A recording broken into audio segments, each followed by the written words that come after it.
Europe 1, 7h12.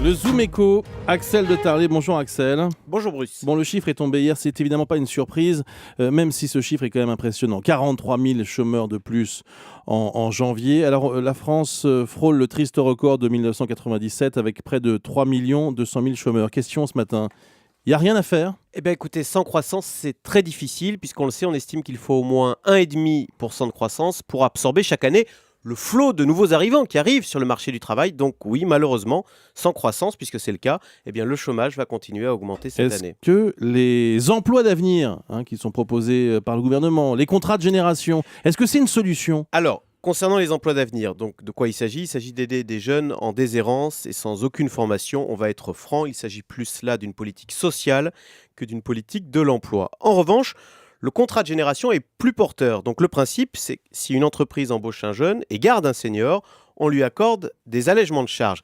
C'est une façon de reconnaître que le coût du travail est trop élevé en France et qu'il suffit donc de baisser ce coût du travail pour créer des emplois. C'est d'ailleurs la même idée qui est derrière le crédit d'impôt compétitivité emploi. Si on baisse les charges dans les entreprises, elles vont créer des emplois. Alors, si on reprend cette idée donc de baisser le coût du travail pour créer des emplois, eh bien, il reste un dernier tabou à franchir.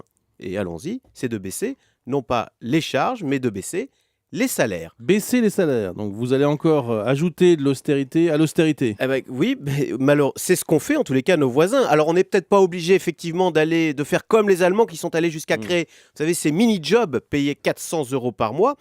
Mais par exemple, c'est un tabou, mais pourquoi ne pas rouvrir en France le débat sur le SMIC jeune, donc un SMIC qui serait payé 80% du SMIC. Alors c'est sûr, on se souvient tous des manifestations étudiantes. Le CPE. Voilà, le CIP, Dominique c'était de Villepin ou alors le CIP, effectivement. voilà, contre Balladur. Ouais. Mais après tout, si on réfléchit, ça n'est pas plus scandaleux que la situation actuelle où l'on voit des jeunes enchaîner des stages qui sont payés non pas 80%, mais 30% du SMIC. Et puis, à côté de ça, il y a d'autres freins à l'emploi, on le sait. Ce sont toutes les règles, toutes les normes qui paralysent l'activité. Alors à chaque fois, on donne toujours le même exemple. Ce sont les taxis dont le nombre est volontairement limité, alors qu'on sait très bien qu'il en manque. Donc voilà quelques pistes, c'est sûr pas très populaire, mais qui, sans croissance, permettrait de créer de l'emploi. Axel de Tarlet veut briser les tabous ce matin sur Europe 1. Vous avez vu ce que ça a donné en Grèce et en Italie quand on fait trop d'austérité. Oui, mais vous voyez que l'Irlande, ça repart. Ouais. Ils ont baissé les salaires et l'Irlande repart, plus 1,5% de croissance et les exportations repartent. Et les jeunes Grecs partent en Irlande.